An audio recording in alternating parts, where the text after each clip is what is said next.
Bonjour à tous. La présidentielle approchant à grands pas m'oblige à prendre ma part politique dans le débat contradictoire qui va opposer différents candidats. Comme à l'hôpital, c'est la hiérarchie des mots qui va déterminer l'ordre des interventions salutaires. Parlons peu, mais parlons bien.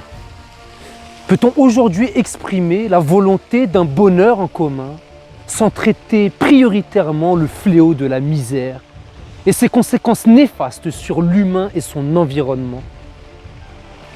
Toute personne politique ne peut abandonner le combat de Victor Hugo, celui de détruire la misère, à l'instar de médecins qui éradiquent une maladie. La présence de la misère est l'indicateur de nos échecs politiques en matière d'égalité en droit. La dignité n'est pas une garantie au bonheur, mais une absence de misère. Il serait juste de remarquer que la dignité et l'égalité en droit sont comme le recto et le verso d'une feuille. Elles sont indissociables. La solidarité étant le principe actif de l'égalité, il est devenu urgent que nous nous associons pour que nos voix expriment l'espoir d'une dignité pour tous afin d'anéantir toute situation misérable. Pour ce faire, nous allons mettre en place un collectif présidentiel intitulé l'Union solidaire pour la destruction de la misère, USDM, ayant pour slogan « La misère recule là où la solidarité avance ». Ensemble, permettons à la noblesse de la pensée politique de Victor Hugo de voyager du Panthéon à l'Élysée pour un renouveau à portée de main.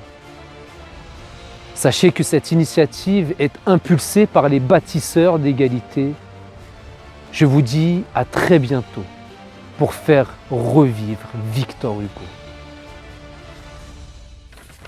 Comme nos vies sont plus importantes que l'évolution de l'économie, les bâtisseurs ont décidé de reprendre le flambeau de Victor Hugo dans cette volonté de détruire la misère. La Déclaration des droits de l'homme et du citoyen constitue le guide républicain des artisans et représentants de la solidarité. À ce titre, Victor Hugo nous a laissé en héritage le comportement idéal d'un chef d'État et des serviteurs de la nation. Afin de lancer en beauté notre collectif présidentiel contre la misère, voici l'interprétation d'un discours de Victor Hugo, beau et mémorable, pour que le misérable devienne l'honorable. Chers concitoyens, chères concitoyennes, puisque la Déclaration des droits de l'homme et du citoyen semble ignorée, oubliée, méprisée, puisqu'elle est calomniée, je chercherai toutes les occasions de la glorifier dans ce qu'elle a fait de magnanime et de beau. La grande sagesse de cette déclaration, ce ne fut pas seulement de confondre et de dignifier dans le même pouvoir souverain le bourgeois et le prolétaire. Ce fut d'aller chercher dans l'accablement, dans l'abandon, dans cet abaissement qui conseille si mal l'homme de désespoir et de lui dire « espère ». La femme de colère et de lui dire « raisonne ». Le mendiant, le pauvre, le vagabond, comme on dit, le misérable, et de le sacré citoyen. Le suffrage universel dit à tous, et je ne connais pas de plus admirable formule de la paix publique. Soyez tranquilles, vous êtes souverains. Et il ajoute, vous souffrez, eh bien vous allez travailler vous-même, dès à présent, aux grandes œuvres de la destruction de la misère par des hommes qui seront à vous, par des hommes en qui vous mettrez votre âme et qui seront en quelque sorte votre main. Soyez tranquilles. Voyez, messieurs, dames, comme ce qui est profondément juste est toujours en même temps profondément politique. Le suffrage universel, En donnant un bulletin à ceux qui souffrent, leur ôte le fusil. En leur donnant la puissance, il leur donne le calme. Tout ce qui grandit l'homme l'apaise. Au fond de la conscience de tout citoyen, du plus humble au plus grand, au fond de l'âme, il y a un sentiment sacré et indestructible, le droit. Ce sentiment est l'élément de la raison de l'homme, le granit de la conscience humaine, le droit, voilà messieurs, dames, le rocher sur lequel viennent s'échouer et se briser les iniquités, les hypocrisies, les mauvaises lois et les mauvais gouvernements.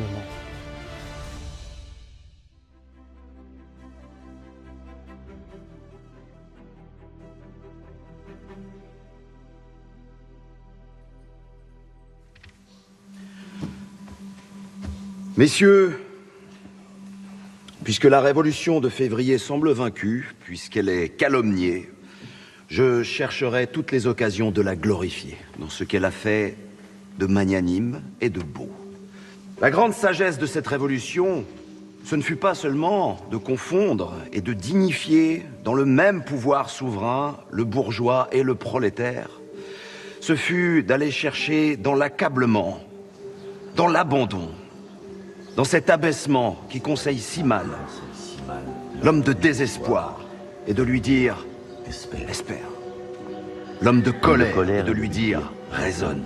Le mendiant, le pauvre, le vagabond, comme on dit, le misérable, et de le sacrer citoyen. Le suffrage universel dit à tous, et je ne connais pas de plus admirable formule de la paix publique, soyez tranquilles. Vous êtes souverain. Et il ajoute, vous souffrez, eh bien vous allez travailler vous-même, dès à présent, aux grandes œuvres de la destruction, de la misère, par des hommes qui seront à vous, par des hommes en qui vous mettrez votre âme, et qui seront en quelque sorte votre main. Soyez tranquilles. Voyez, messieurs, comme ce qui est profondément juste Comme ce qui est est toujours en même temps profondément politique. Le suffrage universel, en donnant un bulletin à ceux qui souffrent, leur ôte le fusil. En leur donnant la puissance, il leur donne le calme. Tout ce qui grandit l'homme l'apaise. Au fond de la conscience de tout citoyen, du plus humble au plus grand, au fond de l'âme, il y a un sentiment sacré et indestructible, le droit. Ce sentiment est l'élément de la raison de l'homme, le granit de la conscience humaine. Le droit! Voilà, messieurs, le rocher sur lequel viennent s'échouer et se briser les iniquités, les hypocrisies, les mauvaises lois et les mauvais gouvernements.